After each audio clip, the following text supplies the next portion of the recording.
All right, peace world. Patrick Camone Freeman, Angry Black Man in Therapy, represent We Act Radio, broadcasting live on the radical side of Martin Luther King Avenue. And waiting for our guests to join us. Before we get started, join us Juneteenth at Busboys and Poets Anacostia for a deep dive into the controversial Anti-People Security DC Omnibus Emergency Amendment Act and dissect its impact on the community. This is happening on Juneteenth at 3 p.m. at the Busboys and Poets Anacostia location. All right? And also be sure to check out Step Africa Migration, reflections on the work of the great Jacob Lawrence, performing now at the arena stage. Please check that out. I'm going to try to take a bunch of ghetto ass kids there myself, and you can actually afford to do this because they have under 30, you pay your age. So if you take a 12-year-old, you pay $12 for that person. All right. So shout out to Step Africa for what they're doing. All right. And here we right on time. And let's see if we can bring them on here. There's my beautiful, rebelliously beautiful Dr. Gina Page. Hello, darling. Hello. How you How you doing? been? Good to see you. Thank you. It's good to be seen. I'm sorry, I'm not going to be professional. I can't pretend I don't know you and I love you. So there you have it. It's good to see you. Always a pleasure. All right, let's do the professional thing. All right. This is Dr. Gina Page, co-founder and president of African Ancestry, ladies and gentlemen, boys and girls. In 2003, she co-founded African Ancestry and AfricanAncestry.com, and in doing so, pioneered a new way of tracing African lineages using genetics and a new marketplace for people of African descent, looking at more accurately and reliable traces for their roots. Page travels the world, demystifying African roots to inform on their importance and empowerment of Black identity through the lens of Africa and our African ancestry. She has worked with and revealed the roots of some of the world's leading icons and entities, including Oprah Winfrey, John Legend, Chadwick Boseman, Spike Lee, Condoleezza Rice, Boo, and the King family. She is often a go-to resource for African diaspora communities, including embassies and government entities. The Year of Return in 2019 event from Jamestown to Jamestown with the NAACP, Back to Africa Festival in Cape Coast, of which I joined her with, along with Backyard Band and various African tourism authorities and leaders.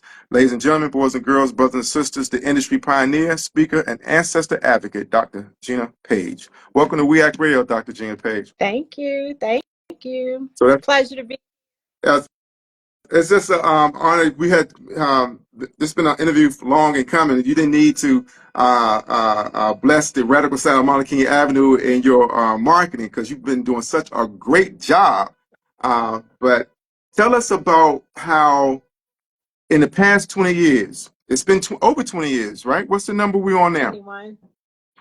21. We junior elders. I missed the 20th anniversary party. I don't know where I was. My invitation got lost in the mail, but congratulations. Thank you. But talk about the impact that you've had on the culture, because in 20 years, making that connection, getting Black people to make that connection. We've had a half Black president. We had a Blackish vice president. We've had Juneteenth become a federal holiday. I mean, the impact has been tremendous in us reclaiming that type of pride. But you pointed to one of the markers being when Chadwick Boseman, the late great Chadwick Boseman, acknowledged that in order to address this disconnect, we need to reconnect. And he made the clear distinction between Ancestry.com and AfricanAncestry.com. And that was a turning point for your work. Take it from there, please. It absolutely was. So that happened during the press junket for Black Panther in 2018. And what I learned is that every media interview that he did, he mentioned AfricanAncestry.com and the fact. Oh, he did it more than once. Yeah. Whoa. But what sent us over the top, what caused our business to triple, was when he went on the Breakfast Club. Mm-hmm.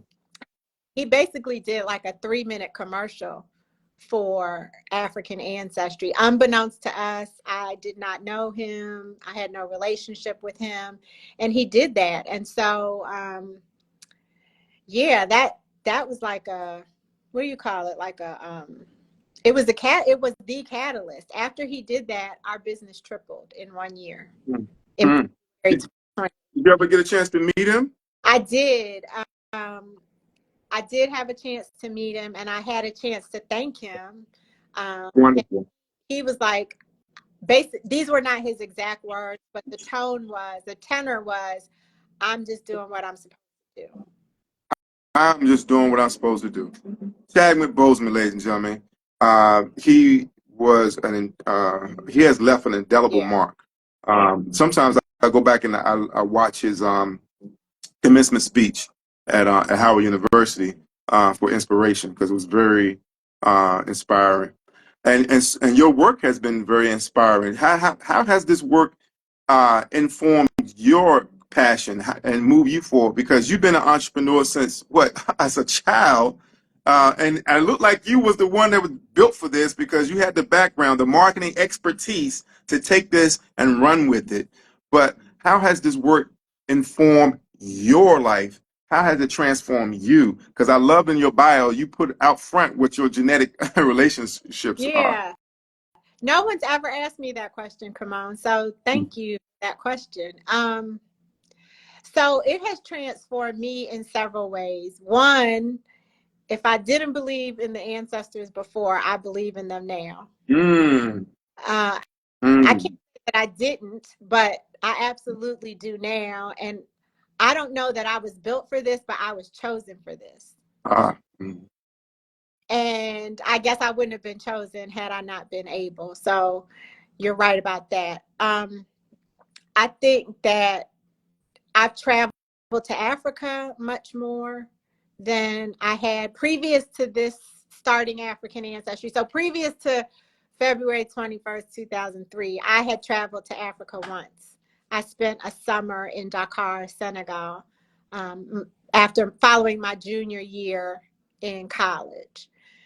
And that was it. But now, since 2003, I think I've traveled to like 9 countries, Ah, some of them multiple times. So that's different. Um, my understanding of the Black consumer has developed. And by that, I mean, we're trying to sell Black people something that we think they need mm. than something that they want. Different about business model. And so the various reactions that I have personally witnessed and heard to what we do are unbelievable. Everything from I'm not African and we're not African, like that was just not even I didn't even, it never crossed my mind that a Black person would not believe that they were from Africa. And Yeah, it's a thing. I had a still, neighbor who felt that the Mayafa was a hoax. That so there's that didn't happen. You know, from we're indigenous to the Americas. yeah. So from that end of the spectrum to, people being all in and wanting to know where they're from and traveling to the place and buying land in the place and starting a business in the place, all of those things.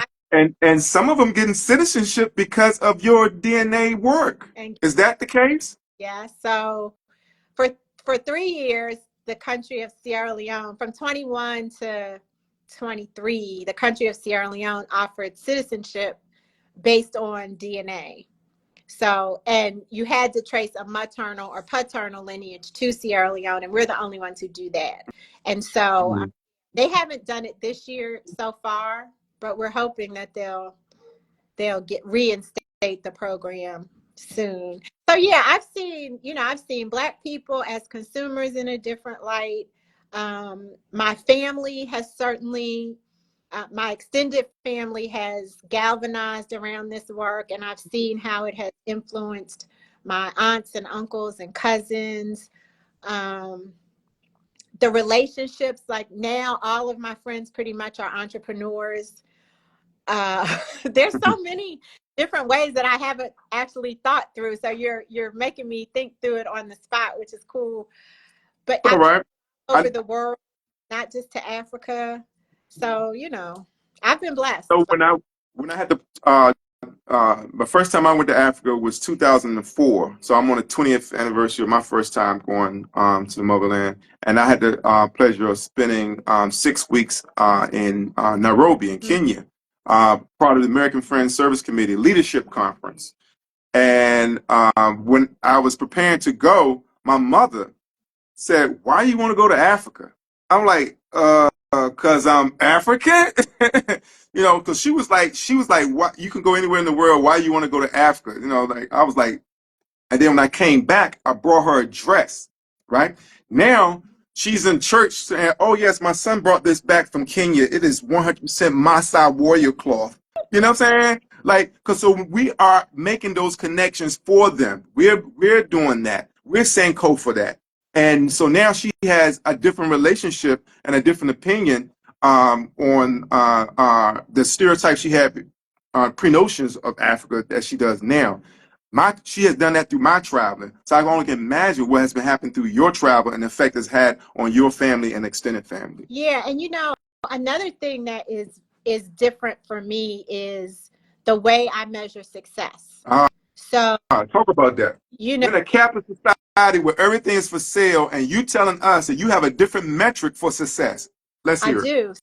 So if I were to measure African ancestries, or when I measure African ancestry success based on P&L, profit ratios, um, the number of impressions that we've made based on ads, all of those kinds of metrics, business metrics, then we're always going to fall short of the competition because 23andMe had $550 million in cash in 2022.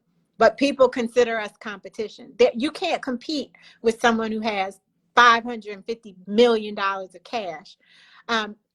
So I had to shift my thinking, and I measure success based on the number of people who've traveled to Africa for the first time, the number of people who now know an African country that they didn't know before, the number of people who have shared this information with their families. Those are the kinds of things that I have to use to measure success, to kind of stay sane in a society where success is all about revenue and profit. Well, in the words of Ashada Shakur, she says that in the world of insanity, it's the strong that goes crazy. It's the weak that pretends there's nothing wrong. So it's okay. Embrace the crazy. Okay. Well, It's a beautiful space to be in. Very I liberating. Because some people would probably say you was crazy to walk away from corporate America to pioneer this. So let's talk about some of the obstacles. I know that you had allegations of questioning your validity. And then of course you have I ain't African people. So talk about some of the obstacles that you had to address early on before you got the gift from Wakanda. You're a fool. Okay, so it was ridiculous. It was absolutely ridiculous. So, we had white scientists saying that we needed to share our data as if They actually said that? Oh my God. like you have to share your data. No, we don't have to share our data. Our work has been peer reviewed, and that's enough. We don't have to open up our data to. It's like they thought we were stupid and that we were going to give away our core competency to the competition. Like, no, we're not doing that. My co-founder is a geneticist, and he was constantly criticized for this work. So much so that he decided he wasn't going to be the face of the company. It just pushed him to the point where he was like, no. So we have white scientists who are trying to do the same thing that we're doing, saying that it's not possible. We have Black scientists who were trying to do the same thing, but didn't have the critical mass of African DNA that Dr. Kittles, my co-founder, had, saying it's not possible. We had journalists who will remain nameless, who would say, go to the white scientist, don't interview us, interview the white scientist, who is a clear sort of, I don't know if nemesis is too strong of a word, but I'll just use it. Dr. Kittle's nemesis, and he said it's impossible. So this Black woman reports that it's not possible. Never came to us, never asked our opinion. So, you know, it was those kind of things. And then the very valid concern that many in our community have, what are you going to do with my DNA? That was a hurdle. And it continues to be a hurdle, though some of the very same people don't ask the other companies. They go ahead and use the other companies' tests, don't opt out, and, you know, let them have their DNA. But they want to know, what are we going to do with it? How are we going to use it? And from day one, we've been the only company that does not sell or share our customers' genetic information. We destroy. You destroy it after you collect it. You don't keep a record. Okay, wow. That's incredible. Help people understand, because I don't think people have, like, we've all heard of Henrietta Locke. Is it her name? Yeah, we've heard that, but I don't think the vast majority of people, not just Black people, have a firm grip on what DNA really is. Can you touch on that a little bit? Because I heard you say that your DNA is more important than your social security number. Yep. So talk about what the DNA is and how can it possibly be manipulated. Yeah. So DNA is found in every cell of our body. It's what makes us human. And we have over 3 billion base pairs, or, you know, components within our DNA, 3 billion. And that's in every cell. Wow. So it's what makes us information. Yeah, it's what makes us human. It's what makes us, it's the basis of what makes us function. And we each inherit 50% of our DNA from our mother and 50% from our father. So you own our random combination of your mother and your father. Do you have siblings? Yes, I have 2 siblings, but I have 1 deceased, so 3 siblings altogether. So your siblings are different random combinations of each of your parents. And so DNA holds an informative record of who we are. It is, first thing to know is that 99.9% of every single person's DNA is exactly the same. Whoa. Say that again. 99% of every person's DNA is identical. So my goodness gracious. I can't believe I got that much in common with Billy Porter. I mean, are you serious? Because I wouldn't celebrate Juneteenth the way he celebrated Juneteenth, but we got 99% of the same DNA. 99.9. 99.9. Goodness gracious. So in that 0.1% that's different, that's where you get the way you celebrate Juneteenth. Now I'm making that up. That's where you get your hair, your eye color, whether or not you're going to have facial hair, your height, your weight, your personality, whether or not you're going to get a disease, your ancestry. All of those things that make you uniquely you are in 0.1% of your DNA. And so that's where the value is. And so when, for example, personalized medicine is here, there's so many medicines that don't work on us, right? They're not efficacious on us because they haven't been designed for us. They haven't been tested on us.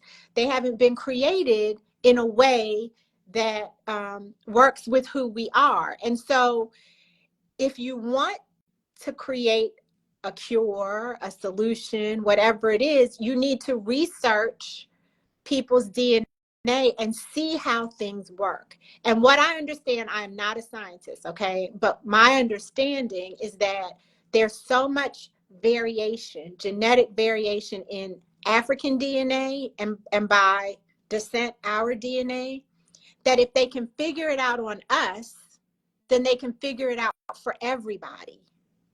That makes our DNA extremely valuable. That's why these companies have so much money, because they're only charging you $39, $99, $129 for a test, but you have now given them your DNA. So they now can monetize your DNA on the back end. How would that, what would that look like, monetizing their DNA? Is it like the same way that Facebook does and social media companies does, and gathering that information and pinpoint marketing efforts? So How does that work in the scientific community? so they gather the DNA and then they mine it for data, and then they can sell the data, or they can make your DNA available to researchers are That researching that cures part. for sickle cell, cures for Mhm. prostate cancer, cures for type 2 diabetes. You see what I'm Yeah. saying? Like, we're Well, this is scared. America, so they're not good at doing cures. They'll do treatments, so they can get repeat customers. That's the way the big pharma works. They don't do cures because that's like a one-stop pop transaction. But treatment is a repeat customer, so it's a monetary incentive for them to not come with cures, but to always have an effective treatment that keep you alive just a little longer, make you feel a little bit better, and keep coming back. I Yeah, just had to throw that out there because I'm at war with Big Pharma. that's true. You're right. I give you that. But there are also researchers who look like you and me, who care for the community like you and I do, and who are actively doing the research to find cures, not treatments. The good Not guy. so There's a few good guys. right. And so, I mean, that's a whole nother conversation, but I hear you. I think we have a big role to play in that too, though, right? Like, if we change the way we eat, if we make some changes in our lifestyles, then we can lessen the need for some of these treatments. Absolutely. I think if we also know what we are genetically predisposed to be susceptible to in terms of diseases, that will also help inform us. And just by looking at the sheer numbers, we know we are predisposed to sickle cell. We're predisposed to diabetes. We're predisposed to hypertension. We're predisposed to heart disease Yeah. and prostate cancer. I think black men has the highest rate of prostate cancer in the world, black men in America. And even though white women are more inclined to get breast cancer, black women are more inclined to die from breast cancer. Like, how does that supposed to happen? More white women get it, more black women dying from it. So these are make you want to scratch your head. Yeah. Um, but I think you have opened a Pandora's box to some of this, because just in this short conversation, I've been informed and educating whoever else is joining us to have a better grasp and understanding of what exactly the DNA is and what can be done with it. We always been, suspicious of the system in any way, but those obstacles that you addressed early on, are they still lingering? Have they been put to rest? Have we moved on? Do you feel people are more informed and more educated and more comfortable? Where do you think we are now with those old obstacles and today's business model and Yeah. your new metric of success? I mean, I think there's still going to be detractors. There's still going to be haters. There's still going to be critics. They're alive and well. But from the science side, we don't, now the criticisms have changed. They just evolve. Like, well, you're only doing this or you're only doing that. And you're doing A and B, but you're not doing L, M, N, and O, and P. You know what I mean? So Good. it just shifts. Like, come on, the whole reason that we exist is to help Black people transform the way we view ourselves and the way we view Africa. And the reason that's even necessary is because we've been conditioned. Slavery worked. The whole point of slavery was to disconnect us and to brainwash us or condition us into a certain set of beliefs that all go against who we are inherently and who we are ancestrally. So I get it.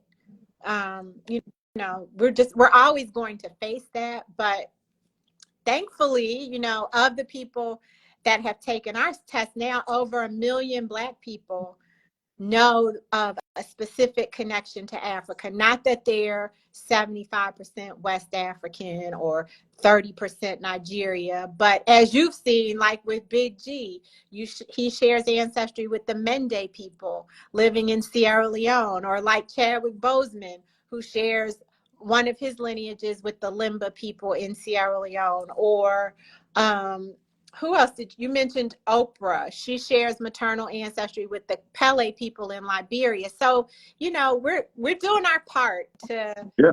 enlighten and transform people to not be afraid of Africa, to embrace Africa, to love Africa, and then to engage with Africa. And in terms of your test, you had a long conversation about the efficacy of your paternal lineage as opposed to your maternal lineage, and why they have a different level of African ancestry in those two. Can you speak to that and why you chose to use the maternal lineage as opposed to the latter? So we have two tests.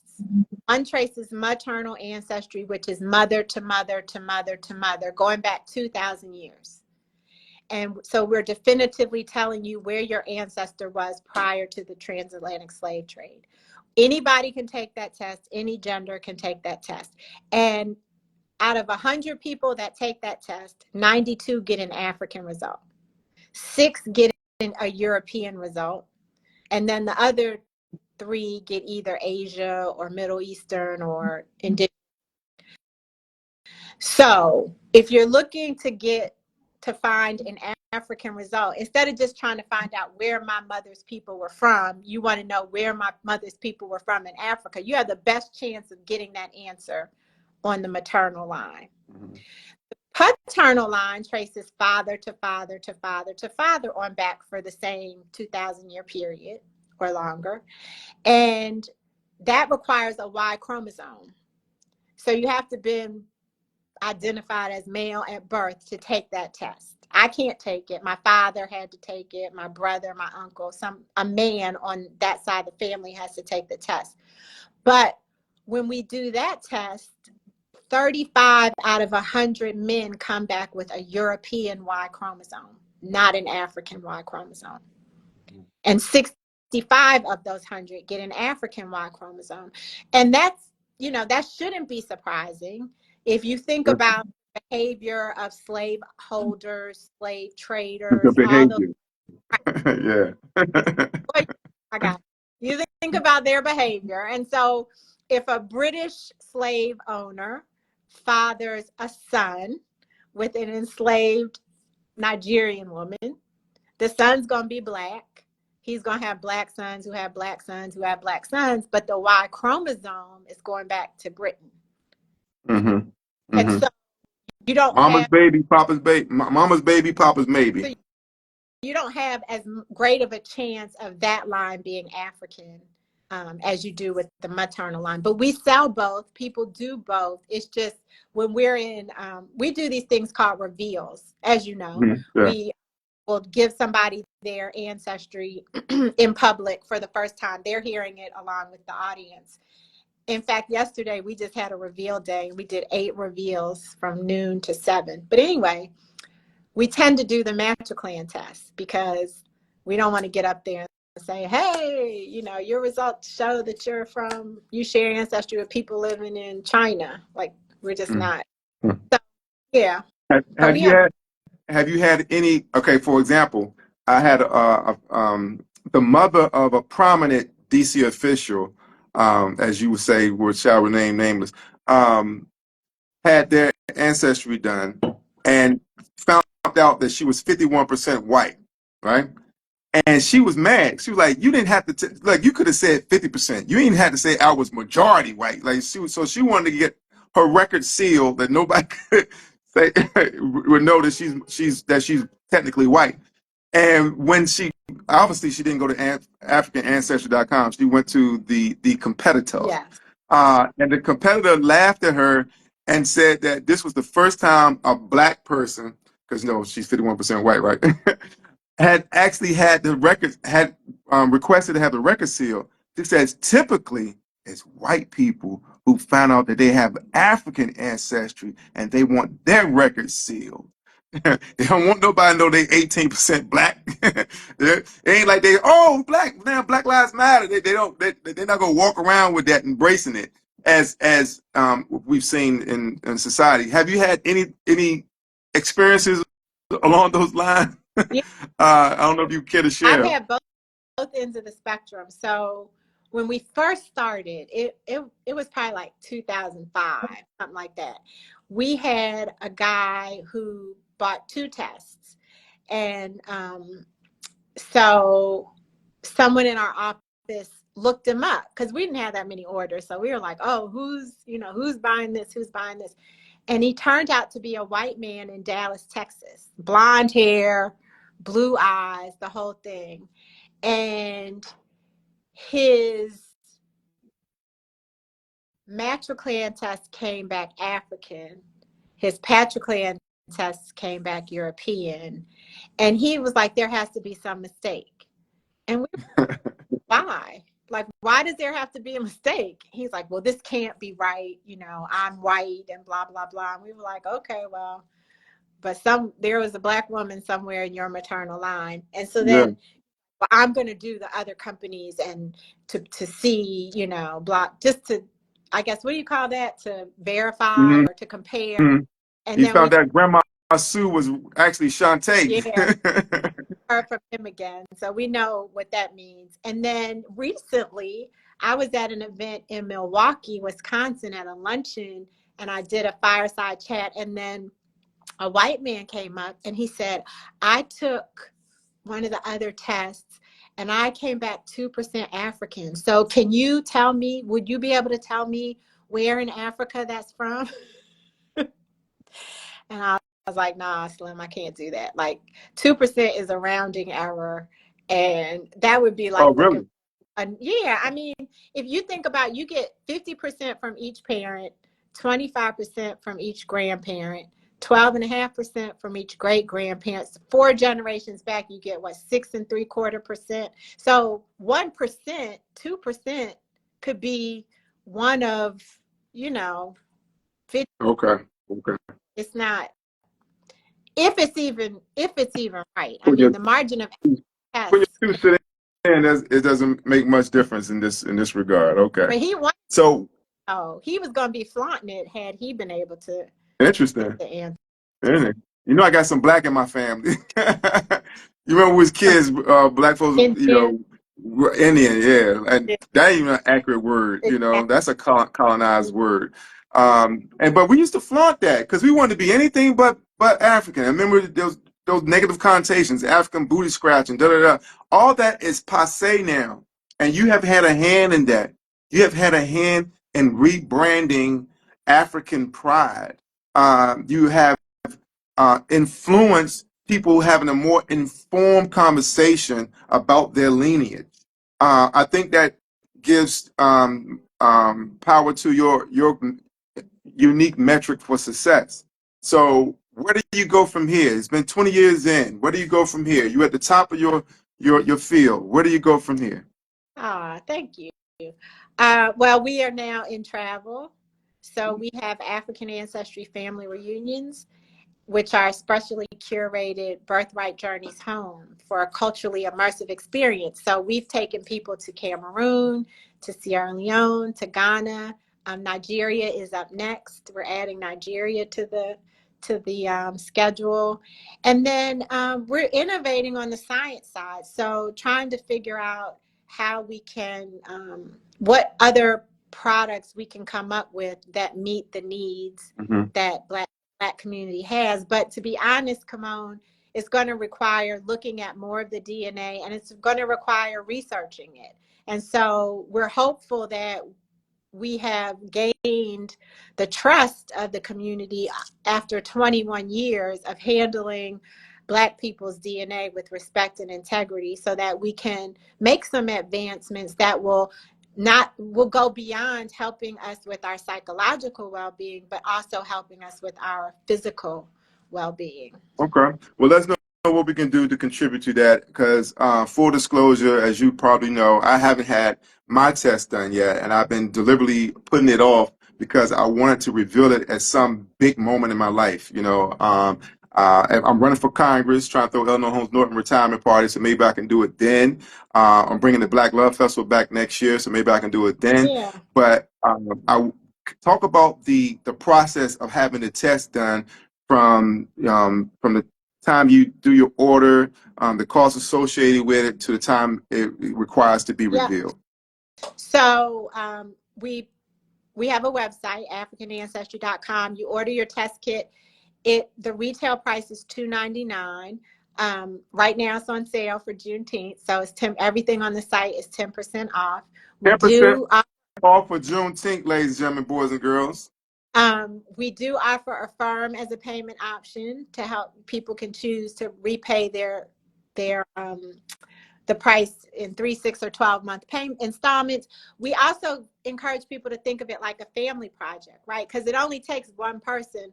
My mother did it, so I didn't have to. She did the maternal test. I didn't have to. Neither did her 2 siblings. Neither did my 6 cousins. Neither did my grandmother, her siblings, their So that'll kids. be So one applicable to that big. side of the family. Yeah. Okay, so then you pick the kit, which test you want, you order it, you receive it. Inside the kit are swabs that are like long Q-tips. You just gently swab your cheek, inside your cheek, to collect the DNA. You return it to us, to our lab, in confidential packaging. So the people who handle your genetic information have no idea who you are. You're just a barcode. And then the lab unlocks the code of the DNA. Our science team does the analysis. You have to activate your kit online, and then you can follow the progress of your sample and view your results online when they're ready. If you are doing a reveal like you're going to do one day, you would let us know that in advance, and so we would hold the results, so you wouldn't be able to see them. And then when it's time for your reveal, then you know. So what's the process time required? It takes about 6 weeks 6 from when you weeks. return your swabs to us to receiving your results. And again, we destroy the DNA once the result is determined. So before you can find out you're pregnant, you can find out your genetic makeup and where your people came from. Right here at AfricanAncestry.com with a Juneteenth discount of 10%. All right. All right. Now, anything that we need to know that you haven't shared elsewhere, because, like I said, I missed the 20th anniversary party. I must have got lost in the mail. Tell us about what happened and what else we need to know. Last February we celebrated 20 years, and so we traveled across the world. We had events in DC, Chicago, Brooklyn, Atlanta, London. I'm leaving someplace out. And it was just a time to come together, network with other people who have taken the test, get the test if you haven't taken it, meet our team, turn up a little bit. And it was good to, I think it's good to celebrate milestones, and that's a significant milestone in Absolutely. small years, in Black business years, to still Oh, be wow. here. Black business years. I'm going to forever quote you on that one. Black business years. Yeah. Small businesses do not last this Yeah. long. So, that's a testament to the ancestors and to the community, that there's a demand for this. We didn't just decide, oh, we think people should want to know this. No, they said to my co-founder, you can do this for the bones at the New York African Burial Ground. You should be able to do it for me. So it was a community demand that started this company. I'm glad you brought that up because that is a very important benchmark to acknowledge, and I think that's a good place to land our interview because you said that your business partner was called in because of the bones that was unearthed in New York. I believe it was Lower Manhattan, um, and it was a African burial ground that they unearthed, and he was called in to do the DNA examination on those bones. And then the community response was that if you can do that on them, can you do that on us? And that's spearheaded this entire business model in dog years for 21 years that you've been here. Talk about that a little bit because I think that's very profound because when we acknowledge that Wall Street first commodity was us. That's why it's called Wall Street because there was a wall so you wouldn't see the slave markets to sensitize people's eyes. It's kind of like Florida's educational system. You know what I'm saying? But talk about that a little bit because I think that's synchronicity there. Yeah, I mean, they unearthed this. They were building the They were excavating the land. They found this cemetery of enslaved people, and they needed to know about them. And so, because my co-founder was doing this work, this research, he was part of the team, and he was able to identify the ancestry of about half of the bones, I think. Was what happened in the end. I got my degree in economics. My father is an economist. And so I have known about supply and demand forever. And that's where business happens, where supply meets demand. You can start all the businesses you want, but if nobody wants the product, if there's no demand for the product, then you're not going to do well. And so I really believe that the community created African ancestry. Dr. Kittles provided the research, and I provided the commercialization so that now we can all be free. Yeah, that is. Whoa, that's it right there. So I would say that this was a gift from the ancestors. They want us And to know who they are, Kimon. Our ancestors want us to know who they are. We see that in our lives. We hear it in our prayers. They want us to know who we are. And for like 7,800 days, I have honored the ancestors every day. And so I do that so that you can know where you're from. And I do that so that the person next door to you can know where they're from. And for every Black person can know where they're from, because when you know where you're from, you know who you are. Mm-hmm. Mm-hmm. What they want us to do is know who we are. So why wouldn't you learn who you are? I hope I'm from one of the rebellious tribes, you know, Mandingo, you know, saying I want to make sure that I got to have something in there, you know, the Mende or something, turn this motherfucking boat around or something. I got to be one of those. I got to have some rebellious in there. I know it. Yeah, I would put some money on that one. So it is an honor to speak with you, Gina. You are a respected person in your field. You are a person I consider a friend. I'm very proud of the work that you've been able to do and the accomplishments you made. And when I see you in those big spaces and you're still your authentic self, it is very encouraging for other people to continue to be their authentic selves when they get into those spaces, unlike Billy Porter. I'm going to keep throwing shade for the rest of Juneteenth on kissing this man's hand and bowing down, okay?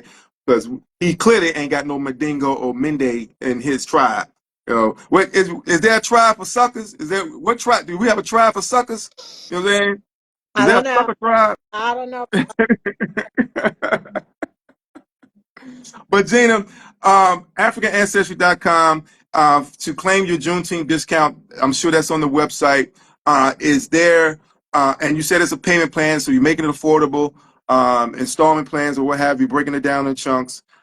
Is there anything people need to know before they sign up? You just have to decide, do you want to trace your mother's side or your father's side? Your parents don't have to be alive. You can be adopted. It doesn't matter, because you have everything you think about that. Within Adopted should be very interested in doing that. Yeah. Yep. Yep. Hey, I will say this though, Kimon. If you know that your parent, one of your parents or your grandparents is not a Black person, then don't take our test for that line. Like if your mother's mother is white, your maternal result is going to be European.